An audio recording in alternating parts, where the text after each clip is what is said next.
180페이지의 괄호 A번 보면 맨 먼저 문제가 되는 게 뭐냐면 그 법조문의 두 번째 줄에 말이에요. 기타 이와 유사한, 이에 유사한 것. 이게 뭐냐는 거예요. 여러분이 법조문을 읽다가 기타자 뒤에 나오는 건 항상 문제가 되죠. 기타라는 말이 있고 뒤에 나오는 말이 정확하게 뭐냐는 거예요. 그죠? 그게 문제가 안 되는 경우가 거의 없잖아요. 그 유사한 것이 뭘까? 거기 보시면 다수설과 소설이 있다. 다수설은 뭐죠? 불가량물을 의미한다. 이 불가량물이 을을 의미한다는 말은 왜 나왔냐면 이 연역적으로 독일 민법 제1초안을 뺏겼는데 거기 이렇게 써 있다는 거예요. 알겠습니까? 그러니까 개수한 거의 원판을 찾아보니까 그게 불가량물이다. 곽윤희 선생님은 뭐라고 하죠? 거기 보면 간섭이라고 한다. 한 단어로 줄이면 맨 밑에 간섭. 그러니까 불가량물설이 있고 간섭설이 있습니다. 그 연역에 충실하면 불가량물이고, 그 맨 밑에 깨알 글씨 첫 줄에 나와 있죠. 독일 민법 제1초안에 사용하던 말이다. 그러니까 역사를 중시하면 다수설처럼 되고, 그 내용을 말하면 간섭이라고 한다. 내용을 기준으로 하면. 그럼 이거 싸우는 실익이 있을 거 아닙니까? 뭐 아무렇게나 말해도 똑같은 거면 이거 싸울 필요가 없는 거죠. 싸우는 실익은 뭘까 이거예요. 181페이지 첫째 줄에서 찾아봐요.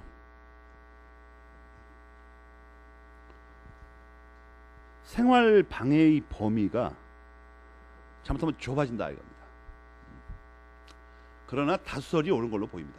왜냐하면 곽윤 선생님이 다수설을 비난하는 핵심 논거는 180페이지 맨 밑에 보면 매연 같은 거는 양을 측정할 수 없는 게 아니라 측정할 수 있다고 하시는데, 이런 식으로 말하자면 다 측정할 수 있는 거죠. 그죠? 과학기술 발달하면서 측정할 수 없는 게 어디 있어? 그런 식으로 말하면, 그러니까 사회 통념상을 기준으로 하는 거니까 보통 사람은 매연 양을 측정할 수가 없습니다. 그러니까 그냥 다수설로 해도 무방할 것 같습니다. 특히 이건 학설상으로는 물론 곽윤 선생님 설이 옳을 수도 있는데, 여러분 시험 봐야 되는데 소설만 볼 수 없다 이러네. 그죠? 그래서 불가량물과 간섭설이 대립하고 있다는 정도 알아두고, 물론 이제 그런 차이는 있습니다. 좁고 넓은 거. 그러나 통설도 불가량물이라는 거 대부분 다 집어넣기 때문에, 통설은 무슨 뜻이냐면 설사 여기서 좁아진다 하더라도 실제로 현재 그 우리가 공예라고 통칭하는 것들은 특별법이 많아가지고 거의 다 체크가 됩니다. 민법의 모든 그 과부하를 걸 필요가 없는 거죠. 217조로 이 생활방해 전체를 규율하는 것은 쉽지 않습니다. 또 217조는 곽윤 선생님 자신도 시인했듯이 이 조문이 불충실해요. 이걸 해결을 어떻게 해야 되는 건지 알 수가 없어요. 알겠습니까? 그래가지고 거기에 뭐 보시면 뭐 여러 가지 얘가 나와 있죠. 뭐 가스, 전기, 취기, 소음, 먼지, 재, 옆집에서 말이야 마당에서 뭐 태워가지고 냄새와 재가 한꺼번에 넘어옵니다. 너무 많이 태우면 열기까지 넘어오죠. 그런 것들 말하는 거예요. 그런 것들. 그 다음에 말이에요. 조심할 게 하나 뭐냐 하면 181페이지 그 네 번째, 다섯 번째 줄에 걸친 문장에 보면 본문에 고체, 액체의 침입은 기타 유사한 거에 포함되지 않는다. 이건 다 보입니까? 알겠어요? 그래가지고 고체, 액체의 침입은 왜 포함되지 않냐면 그 왼쪽에 대기 속에 적극적으로 풀어 헤쳐지는 것이 아니기 때문에, 그런 말 보입니까? 그런 데는 메모리 펜 칠해놔요.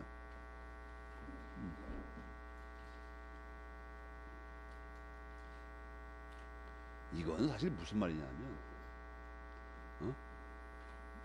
물이나 말이에요. 돌멩이 같은 거 있죠. 이건 217조를 규율하지 않는다 이거예요. 알겠어요?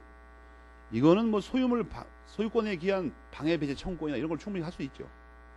그러니까 굳이 이걸 동원할 필요가 없다는 겁니다. 이렇게 해석하는 실제 실익은 뭐냐면 이 점유권에 기한 거나 소유권에 기한 방해 배제 청구권은 명확하게 어떻게 할 수 있다고 딱 되어 있습니다. 근데 여러분이 217조를 잘 읽어보면 뭐 인용할 의무가 있다 이런 말 말고는 뭐 없어요. 그리고 하지 말아야 된다. 하지 말아야 된다고 써놓고 그걸 어떻게 그럼 하면 어떻게 되는지 대해서 아무 설명이 없다고. 현재 무슨 말인지 알겠습니까? 여러분 물권이 방해되면 물권이 지배권이기 때문에 물권적 청구권도 행사할 수 있고 불법행위에 의한 손해배상 청구권을 행사할 수 있다고 되어 있죠. 그렇지 않습니까? 그러니까 적어도 두 가지가 있습니다. 두 가지 권리를 보호하는 방법이. 근데 217조에 따르면 불법행위는 일반적으로 성립할 수 있다고 하지만 다른 방법이 없잖아요. 어떻게 하는 건지. 생활 방해를 하면 어떻게 하겠다는 건지. 그러니까 구제 방법이 적다고. 알겠어요? 그리고 고체, 액체 이런 거는 방해 배제 청구권으로 행사해버리면 어떻게 됩니까? 그래도 두 가지 방법을 행사할 수 있잖아. 현실적으로. 근데 이걸 217조에 포함해버리면 어떻게 됩니까? 이거 불법행위 말고 행사할 방법이 없어요. 이거. 이 물권적 청구권을 인정한다는 게 불법행위에 기해서 손해배상 청구하면 되지. 이건 물권적 청구권이 왜 이렇게 중요하냐면 두 가지 점에서 중요합니다. 물권적 청구권은 물리적으로 원상회복을 할 수가 있어요. 치워달라 이라고. 또 하나 뭐냐면 물권적 청구권은 앞에서 배웠지만 고의 과실을 필요로 하지 않는다고 그랬죠. 고의 과실을 입증할 필요 없어서. 근데 불법행위에 기한 손해배상 청구권 고의 과실을 입증해야 돼 이거. 그러니까 불리하다고 이게. 그래서 이 고체 액체는 빼버린 거예요. 이거. 이 불리한 방법으로 구제받을 필요가 전혀 없으니까. 흔들려서. 무슨 말인지 알겠습니까?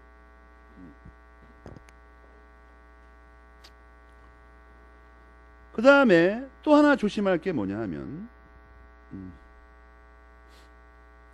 거기 소극적인 간섭은 생활방해가 안 된다 이렇게 돼 있죠. 뭐냐면 깨알 글씨를 메모리 펜칠하세요. 광선, 공기, 물 등을 벽 기타의 장애물로 막는 거. 그러니까 햇빛이 안 들게 하는 거 이런 거 말하는 거예요.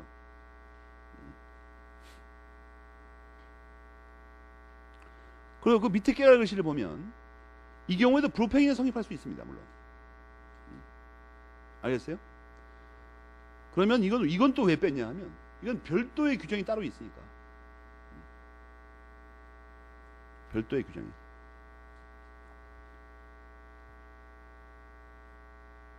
그 다음에 이 액체 중에서 그 위에 액체의 침입은 안 들어간다고 돼 있죠. 근데 그 중에서 이제 여기 들고 있는 건 들어가 있는데 특히 지표상을 흐르는 액체는 포함되지 않다 했죠. 이것도 이유가 뭐예요? 물권 청구권으로 처리가 가능하니까. 무슨 말인지 알겠습니까? 그러니까 이 부분 서술들은 구제의 실효성을 갖게 하기 위해서 불법행위로 처리해도 충분한 거냐 아니면 물권 청구권을 인정해야 돼 그걸로 처리한 거예요. 전부 다. 그런 측면에서 음미를 하면서 여러분 읽어야 됩니다. 알겠죠? 그 다음에 말이에요. B번은 당연한 말이고 사회 통념에 따르는 겁니다. 무조건. 바로 C번도 그 얘기를 다시 한번 받고 있죠. 그럼 사회 통념상 정당하다고 보여지는 것은 이건 참아야 됩니다. 참아야 된다고. 근데 이게 미묘하긴 하죠. 옆집에서 말해요. 소리를 기준으로 했을 때도 이 문제가 되죠. 어느 정도까지를 참아야 되고 어느 정도까지를 안 참아야 되는가. 물론 최종적으로 의문이 있을 때는 법원의 판결에 의한 수밖에 없어요.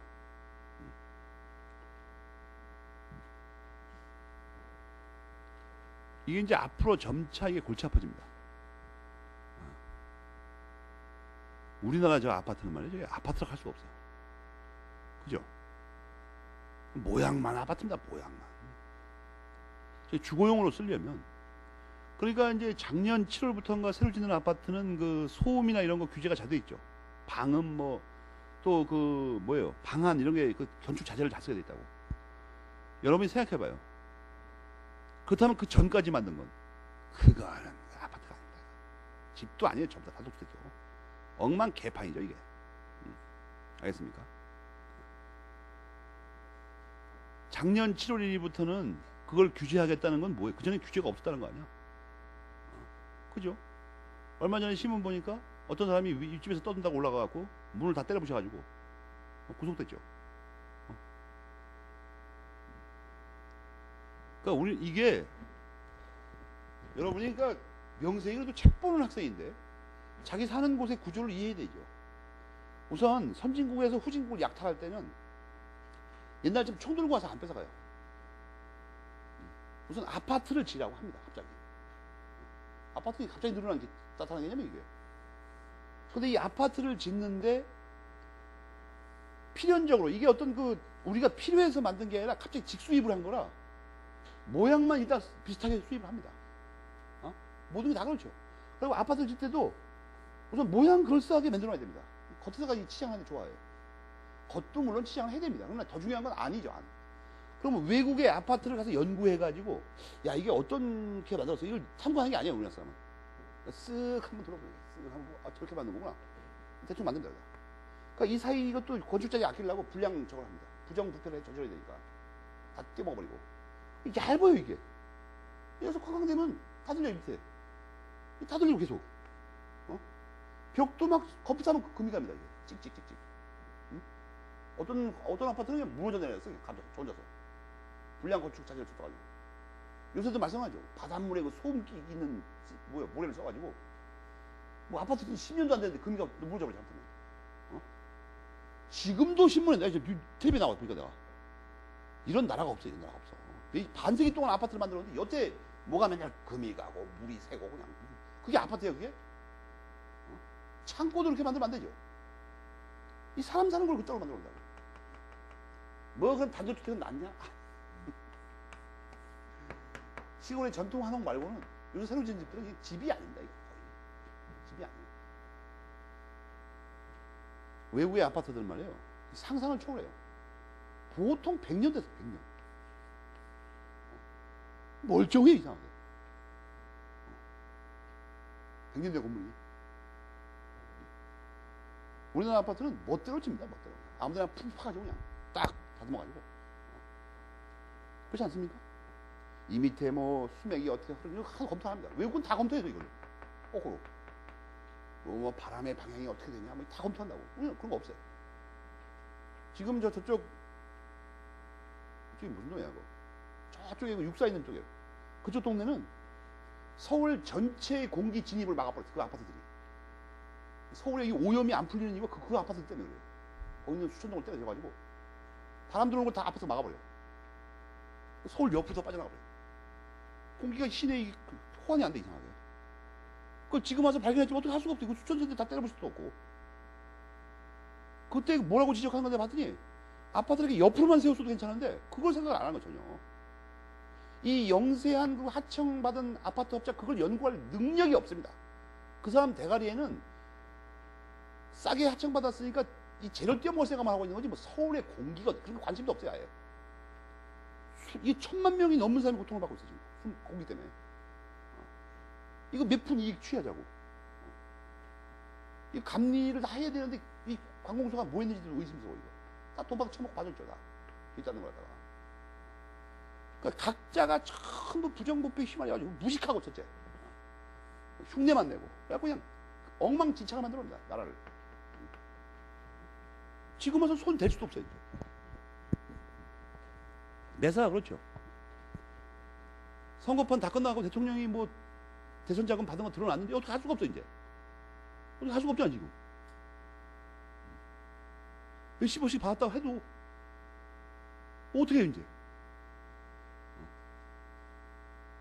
항상 그런 식입니다. 뭐 저질러 놓고 본다 뭐 이런 식이죠 전부 다.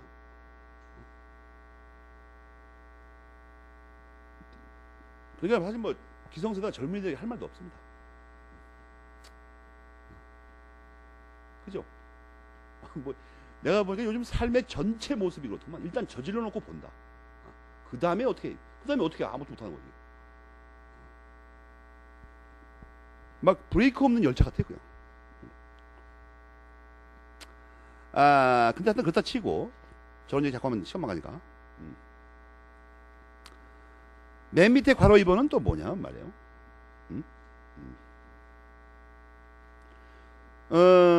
소유자만 그러면 이런 그 의무를 부담하느냐? 그건 아니라는 겁니다. 그건 당연한 거죠. 이걸 만약 가능하다고 하면 어떻게 돼버립니까? 소유자가 딴 사람 시키면 되죠. 이런 말은 뭐 읽을 필요가 없는 거야. 그 다음에 맨 마지막엔 저겁니다. 불법행위로 이것을 규율한다. 알겠습니까? 불법행위로 규율한다. 현재 핵심적인 문제가 뭐냐면 이 부분을 개정해야 됩니다. 물권적 청구권에 준하는 가장 그 도입의 그 필요성이 여겨지는 게 뭐냐면 방해 예방 청구권의 특수한 형태.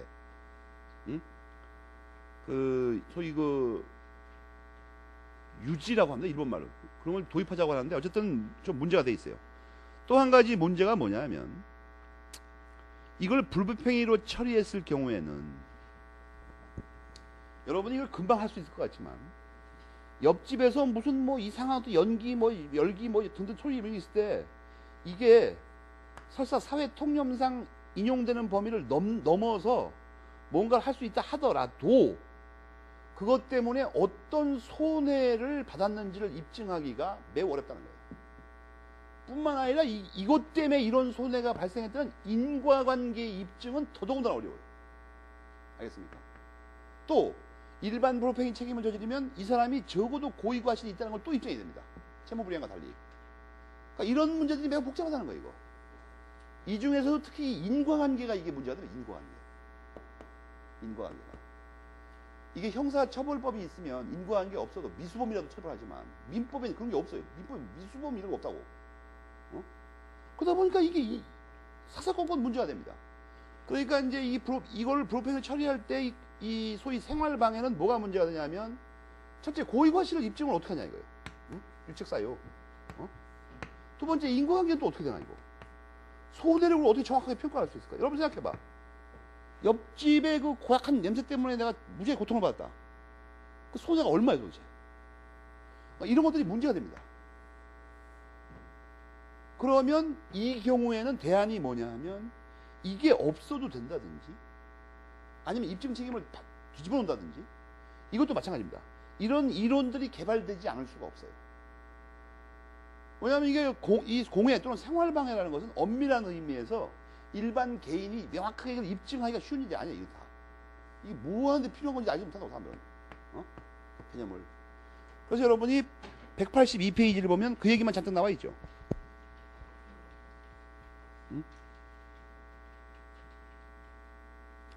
이러한 문제들이 문제가 된다.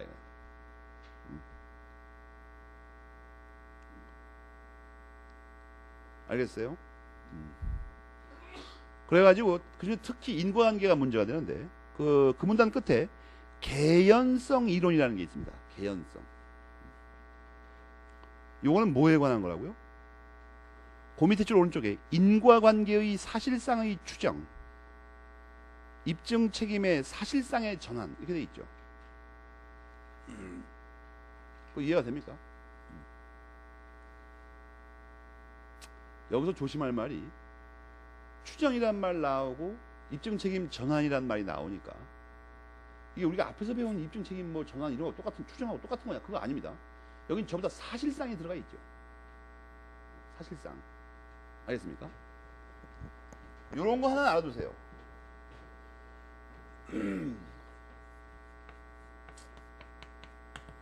이게 지금 시간이 모자라가지고 이게 어떻게 할지 고민인데 이 입증 책임의 전환을 딴 사람한테 부탁하려는 시간이 너무 쫓겨가지고 지금 이게 사실상의 추정과 법률상의 추정이 있습니다.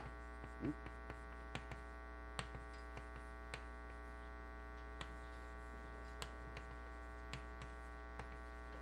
학생들이 뭘 헷갈리냐면 이거에 다시 사실 추정이 있고 권리 추정이 있다는 거예요. 응?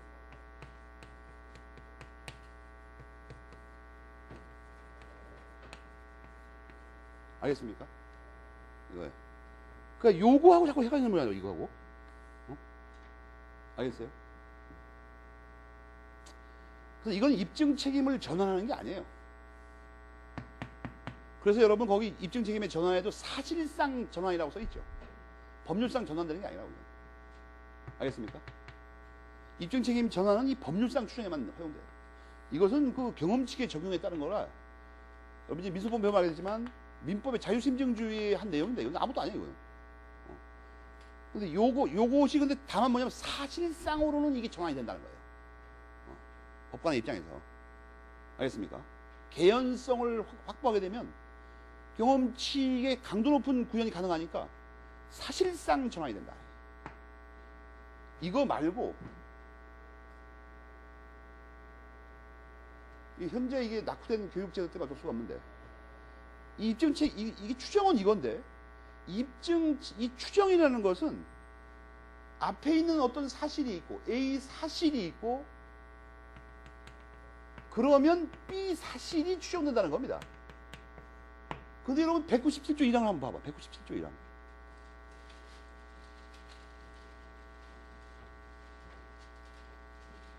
그건 무슨 사실이 없죠. 다른데 추정은 뭐가 있으면 뭐가 된다 이렇게 써 있는데, 그건 밑도 끝도 없이 그냥 평온 공연 선의 자주가 추정된다는 거 느닷없이 그냥 아무 이유도 없이. 그건 또 법 추정이 아니에요. 그러니까 그건 원래는 정확하게는 거기 근데 197조 1항에 추정된다고 써 있어도 이상하게. 그 추정은 소위 그 잠정적 진실이라고 하는 겁니다. 정확하게는. 이 잠정적 진실은 몇 가지 다른 것과 함께 소위 그 유사 추정에 속합니다. 유사 추정이라는 말. 그런 말이 있어요, 용어가. 유사 추정. 이것도 입증 책임 전환됩니다, 근데. 197조 1항도. 그러니까 민법에서 그냥, 이 민법학자들이 별로 그렇게 구별을 안 하고 그냥 막 쓰는데, 엄밀하게 다른 것들입니다, 전부 다. 좋은 맛 다 다른 거예요, 다. 전부 다. 추정이라고 하지만, 추정이 막 한 6가지 정도 있어요. 그래갖고 입증 책임 전환에서 민법에서 여러분이 정말로 알아야 되는 건 이거 3개입니다. 법률상의 사실 추정, 법률상의 권리 추정, 잠정적 진실. 이거 말고 민법 전혀 안 나오니까. 상법이나 다른 데 많이 나오는데, 이 197조 1항은 잠정적 진실이라고 하는 추정이에요. 유사 추정 소위. 왜냐하면 그 앞에 사실이 없이 그냥 갑자기 결론만 나오니까 뭐가 추정된다 이렇게. 여러분이 197조하고 200조하고 비교하면 알겠죠. 또 198조과 9조과에도 추정이 있죠. 계속. 그런 것들은 앞에 무슨 사실이 있죠. 뭐 하면 뭐 한다 이런 식으로. 그죠? 그건 진짜 추정입니다. 근데 200조는 권리 추정이죠. 권리의 적법을 추정하니까. 근데 197조 1항은 아무것도 앞에 사실이 없어요. 느닷없이 그냥 뭘 추정한다는 거야. 지 혼자서. 무슨 말인지 알겠습니까?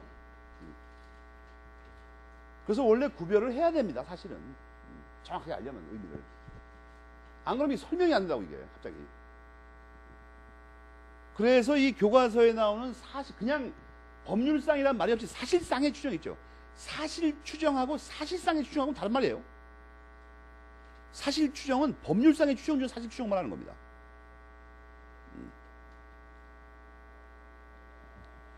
요새 나온 개론서 중에서 머릿말에다가 지올림 선생이 머릿말 첩불면서 써놨더만, 입증 책임을 알지 못하면 민법을 제대로 공부할 수 없다. 그 내용을 상당히 그 정밀하게 쓴 줄 알았어 나는. 다른 교과서 똑같아 이상하게.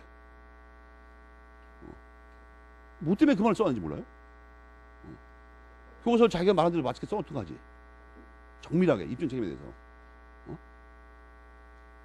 학생들 혼동만 일으킨다 보니까. 학생들 잘못하면 머리만만 읽고, 야, 이 책은 입증 책임이 무지 정확히 돼 있나 이렇게 생각할 거 아니야. 하도 정확하게 안 돼 있는데. 요즘은 말이에요, 이 법학 교과서를 다 막 이 상품처럼 취급하는 것 같더라고. 뭐 자기 책에다가 막 파란 띠를 두른다든지, 머릿말에다가 뭐 그럴싸한 말을 써놓고 말이에요. 그렇게 하면 안 됩니다. 사람 삶은. 이 기업에 물건 파는 건 가능하지만 그렇게 사람을 하면 안 되죠. 지금 젊은 사람들 중에는 대가리는 텅 빈 채 뭐 껍데기를 어떻게 포장을 해가지고 이 상품 광고하듯이 해보려고 그러는 것 같은데, 그렇게 하면 안 되죠. 자본주의가 인간의 삶에는 적용 안 돼요. 물건 파는데 적용되는 거지. 예를 들어서 장신구를 화려하게 하거나 화장을 하거나 복장을 이상하게 하고 핸드폰을 유별난 걸 들고 다닌다고 해서 그 사람의 질이 높아진다는 건 불가능한 일입니다. 그걸 모르는 사람이 누가 있어요, 세상에. 그건 상품 광고할 때 그렇게 하는 거죠. 특이하게 보여야 눈에 띄니까 우선. 이러다면 채가 띠를 둘러야겠자. 뽀다구나게. 눈에 확 띄게. 그게 뭘 의미합니까? 요즘 구매자들이 매우 천박하다는 걸 의미하죠. 그거 두르면 산다 이거예요. 그러니까 두르는 거 아니에요, 지금. 머릿말에다가 그럴싸하게 쓰면 산다 이거예요, 우선. 내용 안 보고. 내용 볼 능력이 아예 없으니까, 그러고. 그렇게 살면 됩니까? 생돈 들여가지고. 하여튼 그걸 거기 정밀하게 읽어야 됩니다. 사실상의 추정이라는 것은 이 입증 책임 전환은 법률상 추정이 아니에요. 그러니까 여기서 입증 책임 전환이라는 말을 바로 못 쓰고 뭐라고 썼어요? 입증 책임의 사실상 추정. 사실상의 반대말이 뭐라고 했어요? 법률상이라고 했죠. 그러니까 법률상 입증 책임 전환하는 게 아니라는 거예요, 지금. 대개념을 모르면 저 이해를 못해요. 저 문장을 읽을 수가 없다고, 지금. 무슨 말인지 알겠습니까? 근데 그거 시험에 나오죠, 가끔. 이거 여러분이 가만 생각해봐. 이걸 지문으로 바꿔서 골탕 먹이려면 여러 가지가 있죠, 그러니까. 판례의 개연성 이론은 입증 책임의 전환을 의미한다. 이 말이 맞는 말이 틀린 말이야. 틀린 말입니다. 사실상 안 붙이면 틀린 말이야. 그냥 입증 책임의 전환은 법률상 전환 말하는 거죠. 그 부분을 지금 설명한 걸 참조해서 좀 힘들더라도 민수법을 안 배워서 좀 힘들지만 지금 설명한 걸로 그 지문 풀이하는데 충분할 겁니다. 그러니까 내가 첫날부터 대개념을 강요하는 거예요. 그런 거 모르면 이게 해석이 안 되는 거예요. 갑자기 이상 말이 정확하게. 지난번까지 내가 강의한 거 있죠. 지금 와서 생각해보니까 다 꽝입니다. 꽝. 왜냐면 이게 친절하게 말을 안 했었거든. 근데 그게 왜 문제가 되냐면 다 아는 줄 알고 있었더니 그게 아니라는 거야. 내가 가만히 생각해보니까.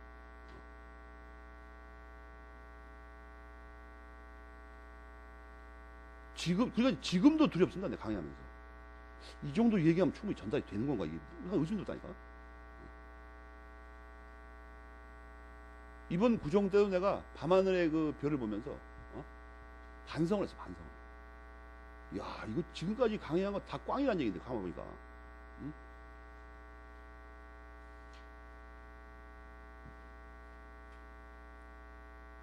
그렇지 않습니까? 이거 이 중에 내가 지금 강의하는 내용 중에 지난번에 설명 안 한 것도 있는데, 지난번까지.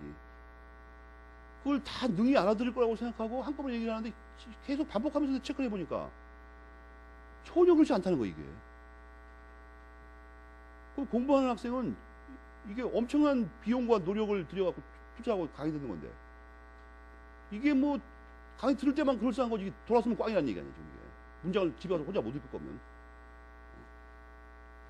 지금은 그러니까, 그 지금이 아니라 옛날부터 1500년부터 그거밖에 없었어요. 법학 공부를 어떻게 하냐면 믿을 수 있는 교재를 마음 놓고 이해하고 읽을 수 있을 정도가 돼야 됩니다.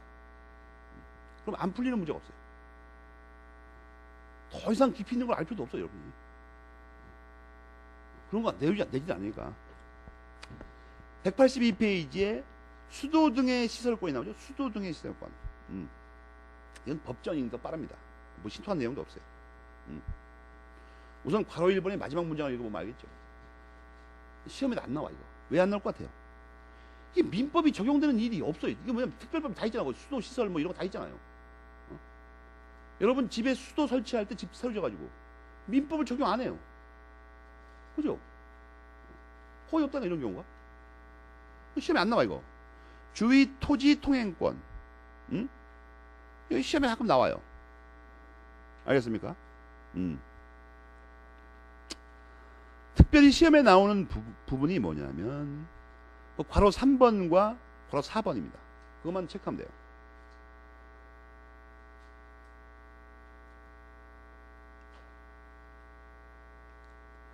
이건 일상생활에서 자주 문제가 됩니다.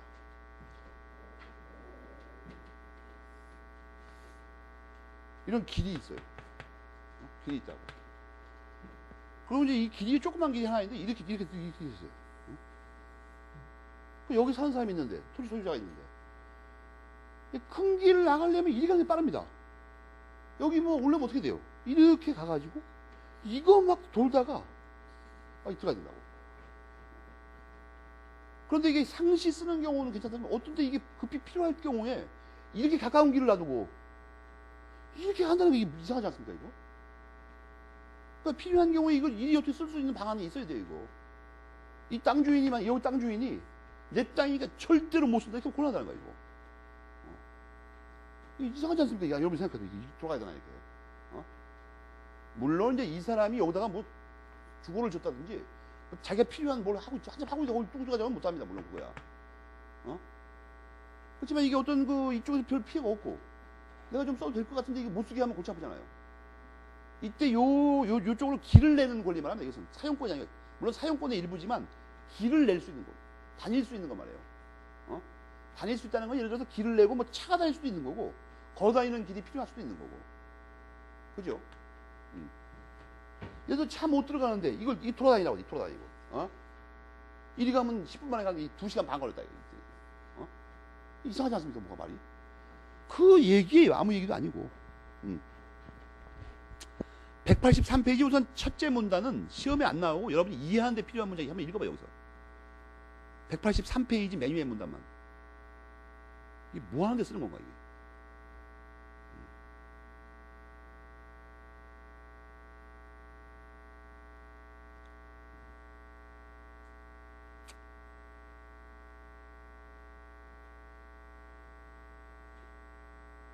대충 감만 잡으면 되죠. 아, 그런 데 쓰는 거구만, 이게. 시험엔 뭐가 나와요? 그게 나오는 게, 그건 당연한 거니까 안 내고, 그건 시험에. 괄호 3번과 괄호 4번에서 시험이 나옵니다.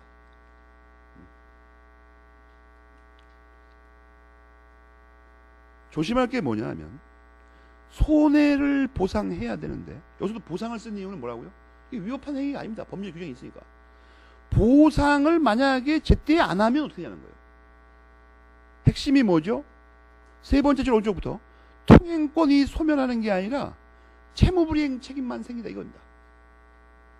보상을 늦게 해도. 이건 왜 무슨 말이냐 하면, 돈 안 줬지 너? 넌 못 다녀, 이렇게 할 수 없다는 거예요. 아세요? 그건 이상하잖아, 말이. 돈 없다고 못 다니게 하는 것은 돈에 환장한 거 아니다며. 그러니까 못 다닐 수는 있는데 계속. 이제 뭐예요? 지연 손해 같은 걸 물어야 된다, 이거예요. 그걸.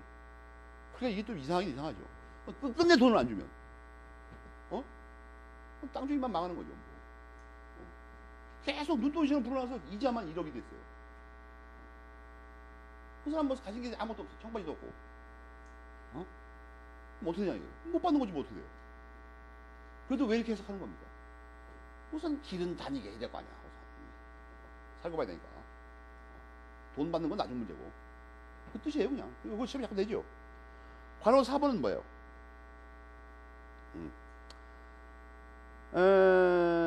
조심할 게 뭐냐면, 원래는 공로에 통하고 있었던 토지가, 원래는 이게 통하고 있었다, 이거예요. 통하고. 그 토지가 분할 또는 일부의 양도로 공로에 통하지 못하는 토지로 된 때는, 원래는 다니던 길이니까 다닐 수 있다, 이거예요. 알겠습니까? 이때는 두 가지 문제가 있습니다. 제3자의 토지를 통행하지는 못한다. 이건 뭐냐 하면, 이렇게 통하고 있었어요. 길이 있다는 게 아니라 통하고 있었다고. 근데 요만큼을 딴 사람한테 팔았어, 이 사람이.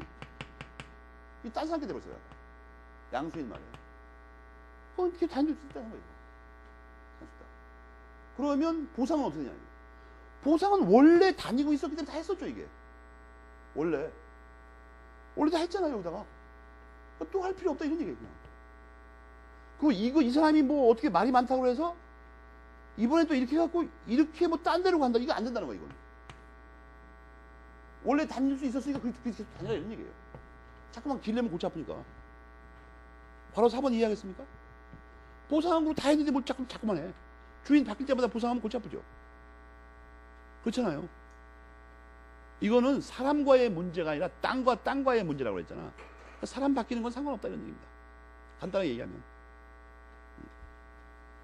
그 다음에 이제 물에 관한 상린관계가 나오는데, 여기 뭐 관습에 의하는 경우구 있죠? 저번에 박스, 그거 세 가지만 볼 필요가 없어요. 물에 관한 건 왜 또 안 물어보냐면, 사법시험 보는 학생은 말이에요, 물에 대해서 잘 몰라요. 이거 잘하려면 논에 물꼬대고 막 이래야 돼요, 시골에서. 가물었을 때. 알리도 없는 거 자꾸 시험해. 근데 이게 문제가 별로 안 돼요. 저게 형법상 문제인데, 형법상. 우리나라 사람이 상린관계 문제 될 때까지 참질 않아요. 알겠습니까? 우리나라 농촌에서 민법 규정할 적은 때까지 참지 않는다니까? 여러분, 그 물고 싸움을 압니까? 지금은 이제 수리시설이 잘 돼 있어요. 젖수도 많고, 뭐 이렇게 물고 수로가 잘 설치돼 있다고. 논에 뭐 물이 없어서 농사 못 짓는 경우가 극히 가물기 전에 거의 발생하지 않습니다. 옛날에는 산업이라는 게 우리나라 농업밖에 없었죠. 그러니까 논에 물 대는 게 이게 아주 목숨 걸 일입니다, 이게. 물 못 대면 끝나는 거야, 1년 농사. 농사라는 게 뭐 4월달에 5월달에 못 심는 거 갖다가 뭐 비가 안 오니까 이따가 10월달에 하자 이렇게 할 수 없는 거 아니야, 이거. 그러니까 이게 목숨이 걸린 거예요, 1년 동안 이게 왔다 갔다 하니까 지금. 그런데 이게 물이 옛날에 수리시설이었고 그러니까 물이 모자랍니다, 지금. 천수단이 많아가지고. 근데 이게 또 계산신논이 많고 우리나라도 다 이게 단계로 돼 있죠. 그러니까 이제 위에서 자기네 필요한 물 확보하려고 막아버린 물꼬를 그 밑에 놈은 어떻게 되는 거야? 다 죽어버려, 뭐가. 이게 그리고 7월 이후에는 물꼬 싸움이 안 일어나요. 하지가 지나면 노인들 말을 빌리면 비가 안 와도 땅에서 물이 올라온다고 표현을 합니다. 하지가 지나면. 그러니까 안 말아주고 이상하게. 7월달 넘어가면 비 안 와도. 9월 넘어가면 물이 또 필요도 없죠. 오히려 방해가 되죠, 거꾸로. 벼가 있는데. 그래서 이 물꽃 싸움을 하면 우리나라 사람은 어떻게 하냐. 민법전 들고 가서 야 봐라. 물 좀 쓰자. 줘라. 이렇게 하는 게 아니에요. 물고 보러 갈 때 여러분 조심할 게 뭐냐면 전부 낫과 삽을 들고 간다는 걸 조심해야 돼. 그죠? 낫은 왜 들고 가는 거야, 갑자기? 물고 정리하다 보면 옆에 풀을 베야 돼, 풀을. 삽은. 땅 파야 되니까 당연히 들고 가는 거고. 여러분 시골 가면 그 새벽녘에 어른들이 그 삽 둘러매고는 곰신 입고 나가죠. 이 발 밑에는 빠질 각오를 하고 준비를 하고 만발의 준비를 하고 장화나 뭐 이런 거 신고. 못 봤어요? 여러분 도대체 어느 나라 사람입니까? 나는 고향이 용산이에요. 나 그래도 맨날 가서 탐구해, 젊을 때. 농사 어떻게 짓나, 이 사람들 이거. 여러분들 좀 쉬는 때 우리나라 농촌 좀 가보고 그래요. 가서 휙 갔다 휙 오지 말고, 며칠 좀 살아보라고 좀. 어떻게 돌아간 파인지. 친척이나 친구 찾아가서 좀 도와도 드리고 바쁠 때는. 우리나라는 이 학생이 벼슬이죠, 거의. 거의 아무것도 안 합니다, 내가 보니까. 괴상한 나라입니다, 여기 같은데, 아무리 생각해도. 외국인 전부 사회 봉사활동을 중학교 때부터 하게 돼 있어요. 저하든 한 20군데 이상 다녀야 됩니다, 무조건. 고아원부터 시작해서 막노동판까지. 그리고 그걸 자랑스럽게 여겨요. 그걸 못하는 사람 바보 됩니다, 바보. 사람 취급을 안 해버리니까. 무식하니까. 우리나라 학생들 이상한 게 뭐냐면 아무것도 하는 게 없어, 이상하게. 공부만 한다고 설치입니다. 그럼 공부는 잘해야 될 거 아니야, 그러면? 다짜로 지금 그것만 하는데. 어쨌거나 하여튼 그렇게 해서 이게 전부 형법 사건이 돼버립니다. 형사 사건이. 삽과 낫이 문제라는 거야, 이게. 들고 있던. 형법 판례에는 이게 많이 나와요. 라고. 물고 싸움한 거. 옛날 판례는 주로 농촌에서 일어난 겁니다. 논두렁 길이 보통 좁죠. 양쪽에서 다 마주치면 어떻게 됩니까? 한 사람이 빠지거나 해야 되죠. 껴안고 돌던가. 그렇잖아요. 논두렁 길 좁아갖고 어떻게 둘이 뭐 비켜갈 수가 없잖아, 이거. 근데 형법 판례 보니까 젊은이하고 할아버지가 마주쳤어요, 이거.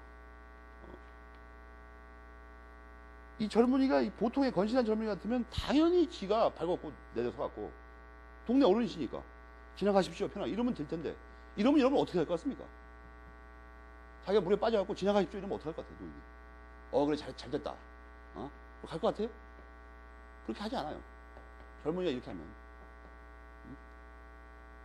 다 늙은 내가 물러선다고 하면 자기가 내려갑니다, 자기가. 비켜가든가. 근데 이게 버티니까 이 혈압을 오고 이 양반이. 따귀로 때렸어요. 그래서 고막이 터졌습니다. 그러면 이게 젊은 놈이 말이에요. 지가 잘못해서 맞았으면 집에서 조용히 가만히 있을 것이지. 이걸 또 법원에서 소송을 걸었어. 검찰에 고소하고, 대법원에서 판결을 내렸습니다. 취지가 요거예요. 싸가지 없이 굴다가 맞았으니까 할 수 없다.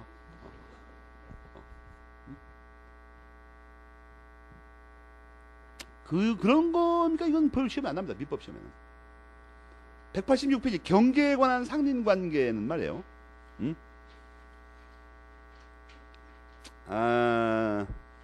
조금 납니다. 여러분이 조심할 게 뭐냐면 여기서 경계에 관한 다툼이라는 게 거기 바로 A번에 맨 밑에 이 경계가 확정되지 않고 몰라가지고 다툼이 있는 건 아니라는 거죠. 여기 경계는 확정돼 있어야 됩니다. 알겠습니까? 그럼 경계가 확정되면 왜 다툼이 일어나냐면 경계가 예를 들어서 이렇게 되는데 경계가 이걸로 확정됐어요. 딱 이게 뭐 꼬부라질 수도 있고 그 담을 여기다 설치하는 거예요. 여기다 이상하게 이놈이 들어와서 이거 여기 남 땅에다가 이런 거 말하는 거예요.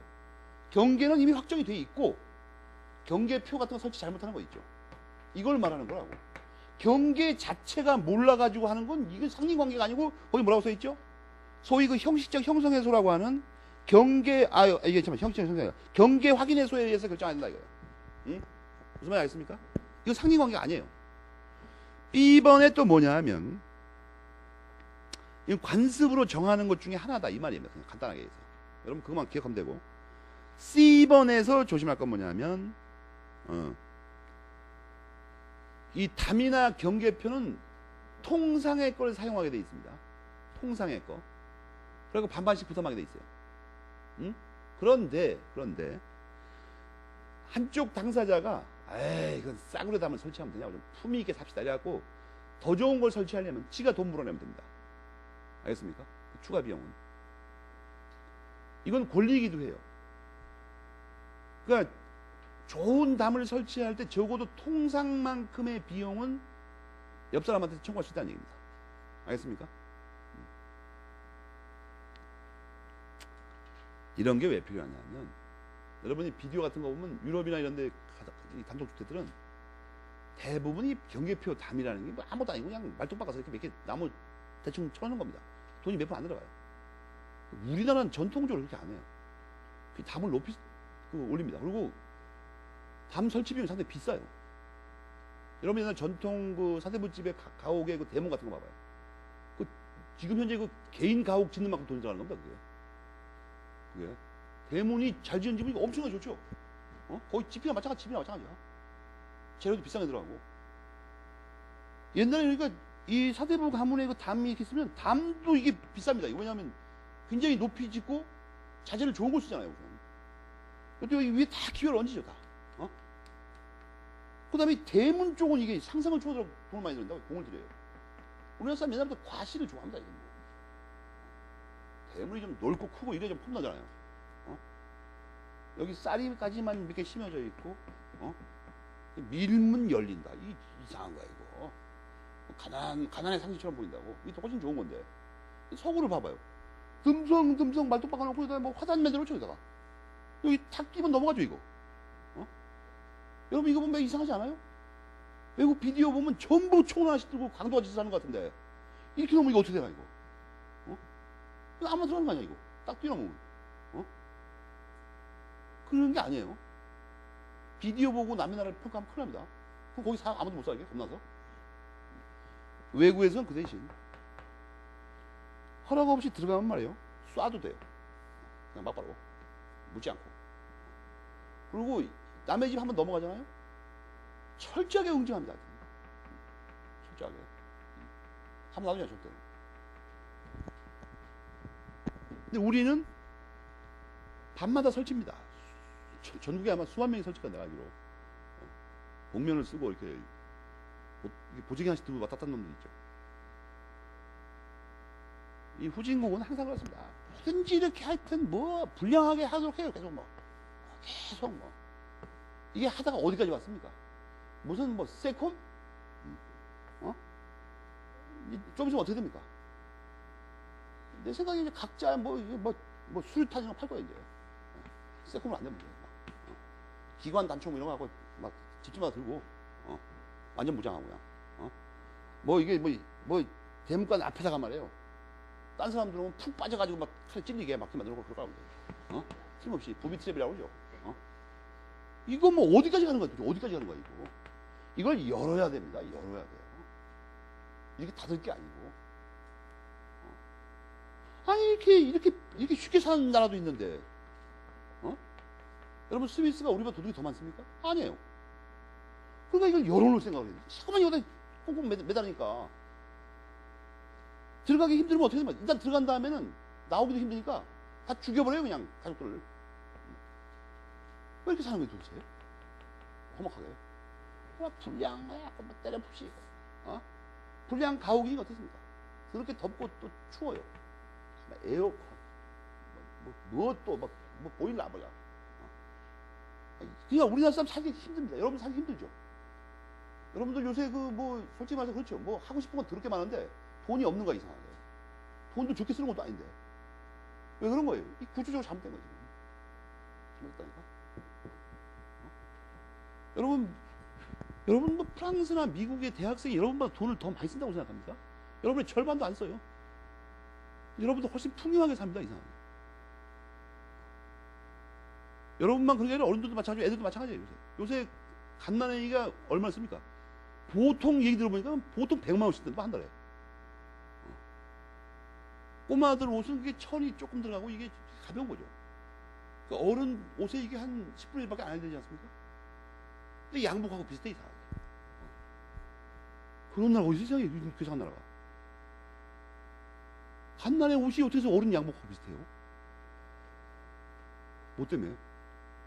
거자씨 만든 것만 보니까. 그리고 막 고등학생이 신는 막 운동화가 내 양복하고도 비슷해 이상하게. 어떻게 운동화 2, 30만 원 합니까? 미치지 않다며.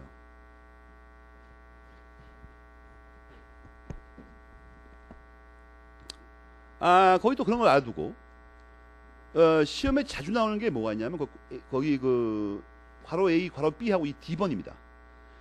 경계표나 담의 설치에서 그 비용은 어떠냐, 비용은. 당연히 쌍방이 절반에서 부담합니다. 근데 그 뒷말이 이상하죠. 측량 비용은 토지 면적에 비례해서 부담한다. 이 측량 비용은 갑자기 왜 나오냐면, 조금 전에 내가 어디다가 그랬지, 그걸? 이렇게 있는데, 이렇게 확정이 됐어요. 이게 경계가 확정했는데, 이걸 여기다가 세워놓으면, 이게 왜 잘못됐는지를 알기 위해서 이걸 정확히 다 측량을 해야 되죠. 보통 여기다 세워놓고 이 사람이, 야, 너 그거 잘못됐잖아. 아, 잘못됐구나. 빨리 치워. 이렇게 안 하죠. 여기가 맞아. 막 우긴다, 또 이제. 그 사실 이걸 재야 되죠. 재야 된다고. 어디가 정확하게 맞는지를. 그 측량병이 필요해, 이게. 그런데 잘 봐요. 만약에 담을 여기다가 설치할 건데, 이 설치했다고 했을 때, 요것이 잘못됐다는 걸 밝히기 위해서는 측량을 해야 된다, 정확하게. 그런데 이 담의 설치는, 여러분도 이런 거 압니까? 접선은 언제나 길이가 같은 거죠. 접한 부분이 길이가 다른다는 건 말이 안 되고 접한 게 아니죠, 그렇다면. 여기 접하고 있죠, 지금. 이쪽, 토지가 이쪽 접하고 있잖아요, 여기. 이 접선이 만약 길이가 이쪽은 50cm, 이쪽은 20cm, 접선이 아니죠, 그렇다면. 그럼 3cm 차이 나는 건 어디로 간 거예요, 여러분? 선이 뭐 이렇게 가다가 이렇게 올라왔다가 다시 들어간 거예요? 그러니까 접선은 언제나 동일하다고. 그 접선에다 담을 세우게 되는 거죠. 경계표나. 그러니까 비용을 절반에서 부담하는 게 당연하죠. 그러나 이 측량은 다른 문제죠. 이 토지 면적을 계산해야 되니까. 그렇잖아요. 이건 서로 다르죠. 같은 얘기 없잖아요, 이건. 그 측량 비용은 면적에 비례할 수밖에. 그 소리 얘기 아무도 아니고. 이건 그렇게 저렇게 이해를 하면 한 번만 이해하면 되지. 저걸 외우면 까먹어버리지 않다면. 왜 그런지 모르니까. 그 다음에 같이 절반 들여서 만든 거니까 그 괄호 2번에 전부 공유로 추정됩니다. 이 공유라는 단어가 나오면 어떻게 된다고요? 이 5가지 중에 어떤 거냐 이거예요. 특별한 말이 없으면 원칙이 어디라고 그랬어요? 262조 이하라니까.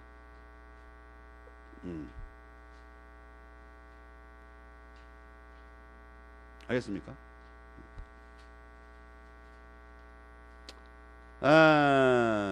그거를 알아두고 한 가지 조심할 건 그 자체는 그런데 괄호 2번의 두 번째 문단 있죠. 268조 3항이 항상 속색이죠. 이게 공작물이게 되면 공작물 앞에서도 나왔었죠.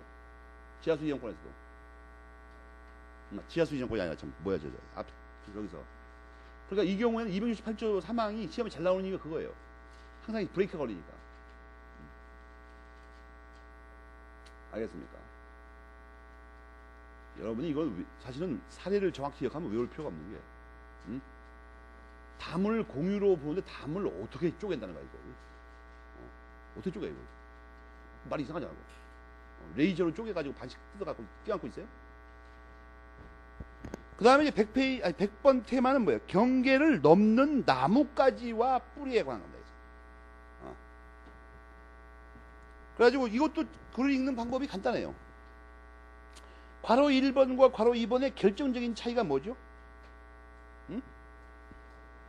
뭐예요? 그것도 글을 몰라도 알 수 있죠. 가만히 보니까. 차이 나는 게 뭐예요? 제거를 청구할 필요 이거죠. 그거에만 위아래 내몰 쳐요. 생고생 하지 말고. 논점이 그거예요. 그러니까 시험에 나오는 것도 그거고. 제거를 청구할 필요가 있냐 없냐. 제거를 청구할 필요가 없다는 건 뭐예요? 말 안 하고 그냥 잘라버리면 된다는 거야. 왜 그런가 이유도 나와 있죠. 나뭇가지는 그게 뭐 급박하게 뭐 이웃집 토지나 건물을 해칠 염려가 거의 없죠. 천천히 말하고 잘라도 됩니다. 뿌리는 어떻습니까? 이게 건물 밑으로 파고들면 말이에요. 중대한 사고가 터진다고 이거 잘못하면. 또 뿌리는 파고드는 걸 보통 모르죠. 안 보이니까. 그걸 발견했을 때는 이미 급박한 상황이 터진 뒤죠 이미. 나무 뿌리에 땅속으로 들어가는 걸 사람들이 어떻게 알아? 근데 그걸 벌써 문제가 됐을 때는 뭐예요? 건물에 금이 가기 시작했다든지 뭐 문제가 생긴 거죠 지금. 그런데 뭐 제거를 청구하고 한 일주일 열흘 정도 기다려 봤다가 그렇게 할 수가 없는 거지. 바쁘 죽겠는데 집 무너지는데 지금 그냥 도끼 갖고 자르는 거야 그냥. 알겠습니까? 나뭇가지는 이게 그렇게 급박한 화를 미치지 않잖아요. 특별한 경우 말고는 1분에 5cm 자라는 나무라면 이게 문제가 되죠. 나무 가지 굵기가 막 반지를 50cm 돼가지고 이따만한 가지가 시시각각으로 건물 쪽으로 다가온다. 이건 문제가 되지. 그런 나뭇가지는 없어요. 근데 우리나라에는.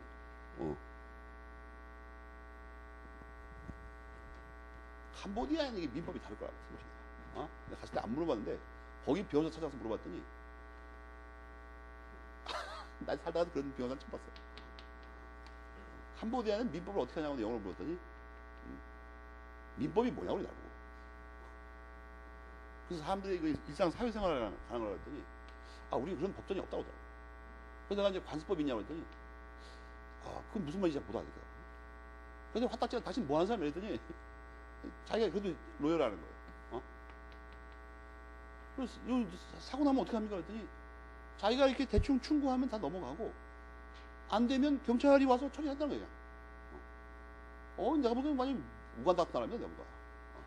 우간다도 지금 좋아졌어요. 거기는 이런 규정이 다를 거예요. 왜냐하면 여러분 앙코르와트 사진 봤죠? 담이나 건물을 나무 하나의 뿌리가 휘감고 있어요. 나무 하나의 집 한 채를 갖다 통째로 그냥 나무 길이는 뭐 40m 이렇게 해갖고 뿌리가 하나가 이만해요. 그래갖고 이걸 집을 막 그냥 칙칙 가고 있다니까 이거 뿌리가 바깥으로 튀어나와가지고 이게 상당히 멋있어요. 그리고 그러니까 여기 가면 사진 찍는 포즈를 위치를 걱정할 필요가 없어요. 가장 멋있는 곳은 벌써 몇십 년 전부터 사람들이 거기 가서 사진 찍지 않고 항상 만지니까 그 부분을 딱 가면 반질반질합니다. 여기. 그리고 밑에도 하도 서가지고 단순히 쓰기만 했는데 사진 찍느라고 이게 반질반질해질 정도니까 거기가 제일 멋있는데 보니까 사진 찍으러 가면 비교해 보니까 장관이죠 장관. 근데 이제 우리나라에는 이런 게 없다는 거야 내 말은. 기괴한 뭐 이런 게 그러니까 뿌리는 밑으로 들어가니까 급박해요 이게 발견했을 때는 이미. 근데 가지는 이 담 넘어와도 가지 넘어왔다고 해서 이게 급박한 문제 아니에요. 말해도 됩니다.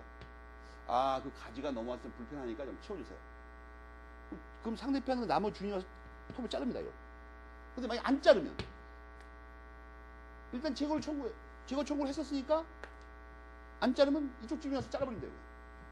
말했으니까. 그렇죠? 말을 안 하고 자르면 안 됩니다. 알겠습니까? 저건 또 왜 그러는 겁니까?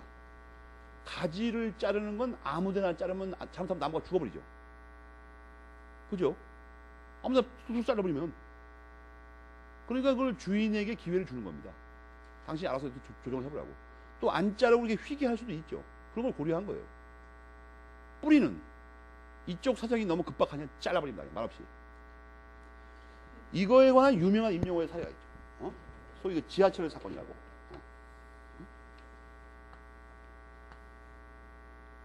이게 언제 주로 문제가 되냐면 출근 시간에 지하철이 너무 밀리죠.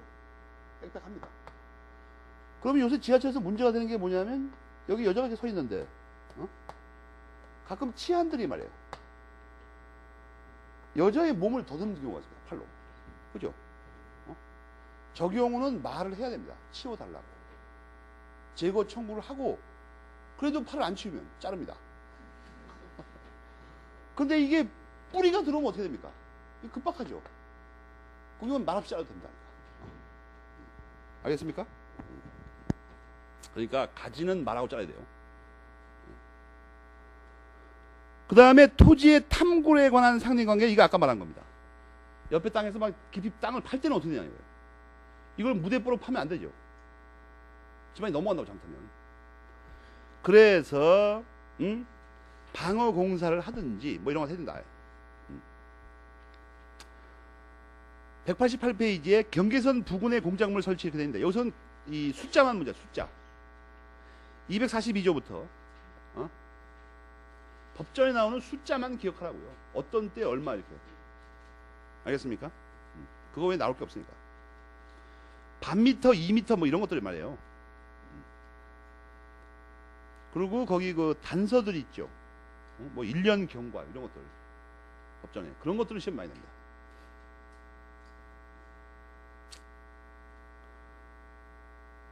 여기까지가 상린관계입니다. 이 상린관계를 공부할 때는 시험에 별로 안 나올 거라는 걸 믿으면 안 됩니다. 반드시 한 문제 정도 되죠, 이거. 이걸 공부할 때는 급하게 맘먹지 말고 여러분들 주변의 현실적인 사례군들을 상상을 해가지고 뭐 여러분이 집을 진다고 해도 좋고 등등등등. 또 이거를 그리고 여러분이 그다음에 법조인 될 사람들 이 정도 알고 있어야 되죠, 평소에. 그죠? 옆집하고는 이게 어떻게 돌아가는 판인가 이거. 이런 거를 모르니까 옆집하고 맨날 치고받고 싸우는 거예요. 이상하게. 갑자기 엽총 들고 가서 설치고 도끼 들고 다 때려 부셔버리고.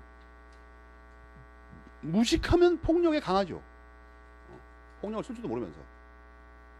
폭력도 좀 사용하려면 연구를 좀 해요. 폭력의 기원은 어떻게 되며 어떤 방법이 있는가, 뭐 종류 이런 거 있잖아요. 뭐 심리적 폭력, 물리적 폭력 등등등등. 물리적 폭력 여러 가지가 있죠. 맨손을 쓰는 법, 뭐 화기를 사용하는 법, 무슨 독침을 쓴다든지 뭐 등등등. 각각의 효과, 앞으로의 발전 방향, 법적으로는 어떻게 처리되는가 이거. 안 들키게 하려면 어떻게 되나. 연구에 세련되게 좀 사용, 세련되게. 그냥 우발적으로 뛰어나가 설치다가 붙잡혀가지고 개망신 당하고 오지 말고. 사람이 품격이 드러나죠. 폭력을 사용하면 쳐다보고 있으면 품격이 드러난다고. 사려 깊은 사람들은 함부로 걸리지 않아요. 나도 그 젊을 때, 아주 어릴 때 가끔 심심할 때가 있을 때 게임방도 없고 그래가지고. 그러면 11시 반쯤에 남의 동네 가서 골목길을 배회합니다, 괜히. 그러니까 그 동네에서 일을 저지르고 한 5분 만에 튀어올 수 있는 거리 범위 내에서. 통금에 걸리면 복잡하니까 이거. 그리고 이제 괜히 길을 가로막고 빠른 걸음으로 왔다 갔다 합니다. 그럼 누군가 부딪히죠. 근데 주변을 딱 살펴봐요. 아무도 없어요. 꼼꼼한데. 그리고 싸구리가 마스크를 쓰고 있기 때문에 내 얼굴 잘 못 알아본다고. 더군다나 그 당시에 가로등이 없어요. 전기 사정이 나빠가지고 빨리 불 끄고 잘 나온다고 빨리 전부. 반 죽여놓습니다 그냥. 걸린 사람. 그럼 5분 만에 휙 도망가서 가만히 자고 있어요. 그때는 근데 그게 크게 짬나지 않습니다, 사람들이. 응? 근데 요즘은 내가 살펴보니까 주거 환경이 바뀌어서 어려워요. 산 속에서 부딪히기 전에는. 요즘 들어서 가끔 내가 산에 올라갑니다. 새벽 2시쯤에서.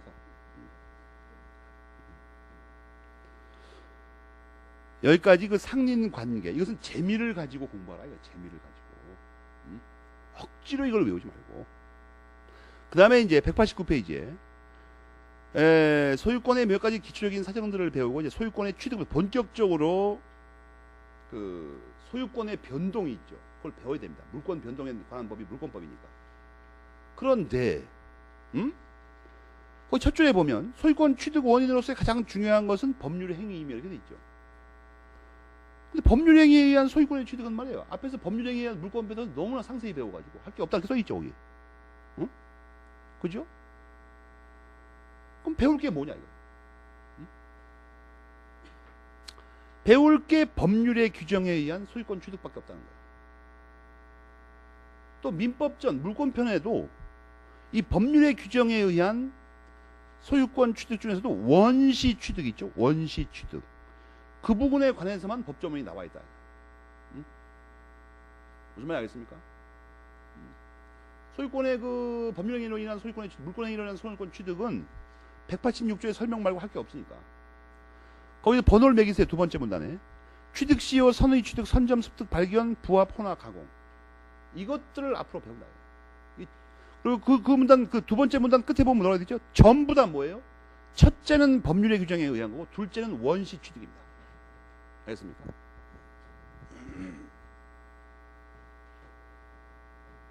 원시 취득의 반대말이 뭐예요? 대개념이 뭐예요? 승계 취득이죠. 그렇잖아요. 승계 취득에는 뭐가 있죠? 특정 승계 취득이고 포괄 승계 취득이 있다고. 아니 취득에 대해서 앞에서 배운 거 떠올라야 될 거 아니야. 이게 빌어먹을. 왜 이상하게 배운 것만 안 떠오르죠? 연예인 이름만 외우니까 그래. 법조문은 안 외우고 맨날 핸드폰 번호만 외우니까 이게 법조문이 기억이 안 되는 거야 이거. 법조문은 세 부분으로 안 돼 있어요. 한 부분으로 돼 있어. 011은 외워도 내가 알기로 민법 제11조에 뭐가 써 있는지 아는 사람이 거의 없는 것 같더라고. 놀라운 사건이다 내가 볼 때. 그게 과연 법학도인지. 두 가지 모두 다 뭐예요? 법률의 규정에 의한 물권 변동에 속합니다. 특히 소유권 취득. 두 번째 그 성질이 뭐예요? 원시 취득입니다. 알겠습니까? 조금 쉬었다가 취득 시효부터 보기로 하겠습니다.